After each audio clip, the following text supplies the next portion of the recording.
ایک بات یاد رکھنا، روزہ رکھنا عبادت بہت بڑی ہے، بہت بڑی نیکی ہے۔ جس طرح میں نے یہ بتلایا کہ نماز پڑھو گے، حج کرو گے، زکوٰۃ دو گے، خیرات کرو گے، جنت ملے گی، اور روزہ رکھو گے تو جنت والا ہی مل جائے گا۔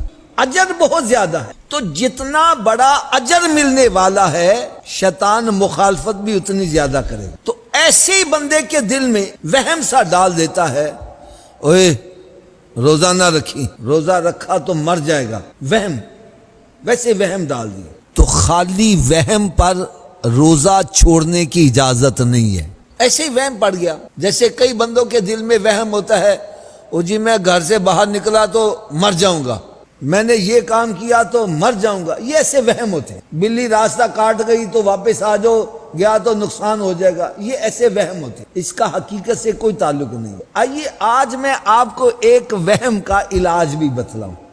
وہم کا علاج یہ تو نہیں خالی وہم ہے، یا روزہ رکھ لا تو مر جاؤں گا، روزہ کھا تو مر جاؤں گا۔ اس وہم کا علاج کیا ہے؟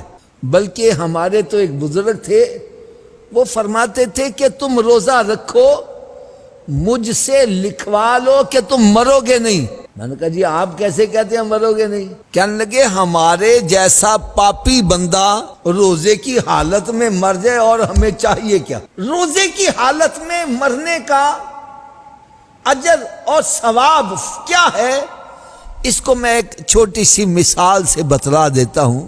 ایک بندہ گورنمنٹ کا ملازم ہے، یوں سمجھے ریلوے کا ملازم ہے، یا پولیس میں ملازم ہے، یا فوج کے اندر ملازم ہے۔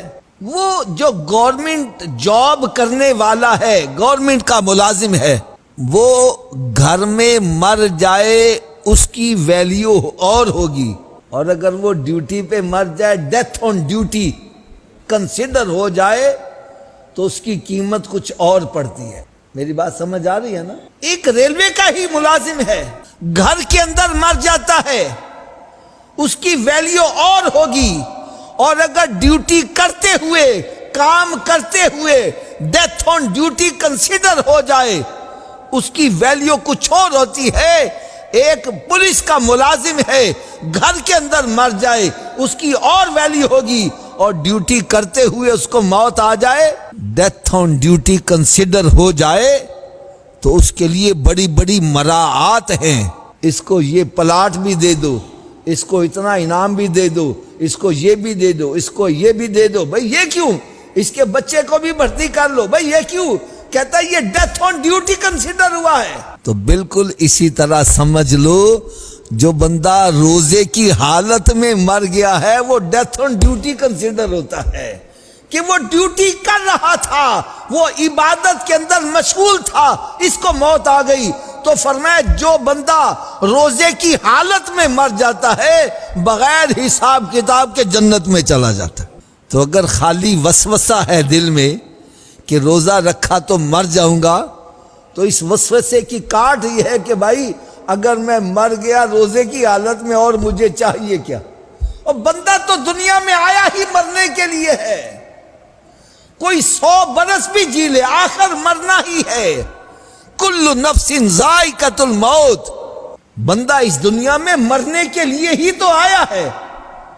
اور کیا ہی خوبصورت ہے، کیا ہی خوش نصیبی ہے کہ اگر بندہ روزے کی حالت میں مر جائے۔ یار ایک تو یہ کاٹ ہے، یہ جو خالی وہم ہوتا نا روزہ رکھا تو مر جاؤں گا، اس کا علاج یہ ہے کہ بھائی روزہ رکھو، روزے کی حالت میں مر گئے اور ہمیں چاہیے کیا؟ دوسری بات یہ ہے کہ اگر واقعی ایسا بیمار ہے، کوئی حکیم حاذق، کوئی ڈاکٹر، میں ان کی بات نہیں کرتا جو 100 روپیہ لے کر جعلی سرٹیفکیٹ بنا دیتے ہیں، ان کی بات نہیں کرتا۔ ایسا ڈاکٹر، ایسا حکیم جس کے اندر خوف خدا ہو، وہ اگر یہ کہہ دے کہ بھائی اس نے روزہ رکھا تو مر جائے گا یا اس کی بیماری میں اضافہ ہو جائے گا، اس کی بیماری پرولونگ ہو جائے گی، لمبی ہو جائے گی، تو ایسی صورت میں روزہ چھوڑنے کی اجازت ہے۔ رمضان المبارک میں روزہ نہ رکھے، بعد میں رکھ لے۔ حضور نے ارشاد فرمایا کہ جو کسی روزہ دار کا روزہ افطار کرواتا ہے تو اللہ تعالیٰ روزہ دار کے اجر کو کم کیے بغیر اتنا ہی اجر روزہ افطار کروانے والے کو عطا فرماتا ہے۔ تو صحابہ نے عرض کی یا رسول اللہ، ہم میں سے کچھ ایسے لوگ ہیں کہ جو روزہ افطار کروا نہیں سکتے، اتنی طاقت نہیں رکھتے کہ ہم روزہ افطار کروائیں تو پھر یہ ثواب ہم تو نہیں پا سکیں گے۔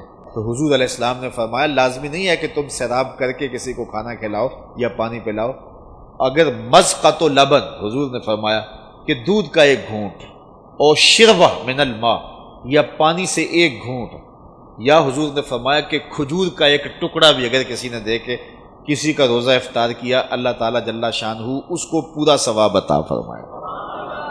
اور جس نے پورا اہتمام کیا کہ اس کو صحیح افطاری کروائی، اس کو سیراب بھی کیا، اس کو رجایا بھی، تو حضور فرمایا اللہ تعالیٰ قیامت کے دن میرے ہاتھوں سے اسے حوض کوثر کا جام نصیب کرے گا۔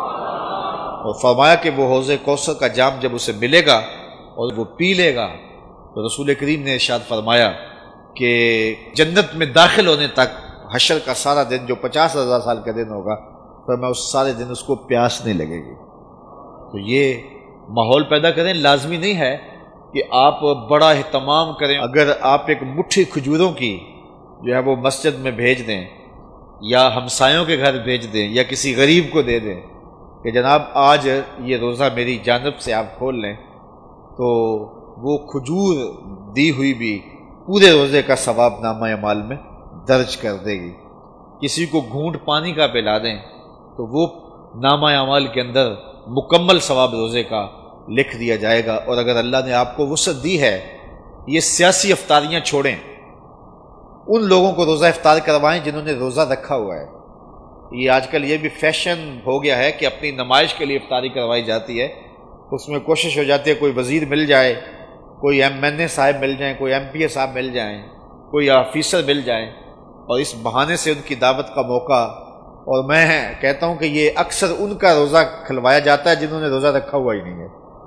وہ دوپہر کو بھی کھول کے آئے ہیں، وہ صبح بھی کھولا تھا انہوں نے، اور اب بھی وہ بیٹھے ہوئے ہیں، اور ہنسی آتی ہے کہ روزہ رکھا ہوا ہی نہیں، تو انتظار کر رہے ہوتے ہیں کہ ذرا اذان ہو لے۔ تو یہ سیاسی افطاریاں چھوڑیں۔ حضور نے ارشاد فرمایا صحابہ کو کہ تمہارے دسترخوان سے سوائے متقی کے کوئی نہ کھائے، یعنی متقی تمہارے دسترخوان سے کھائیں، اور یہ کسی بندے کی خوش بختی ہوتی ہے کہ اس کے دسترخوان سے کھانے والے متقی ہوں، پرہیزگار لوگ ہوں۔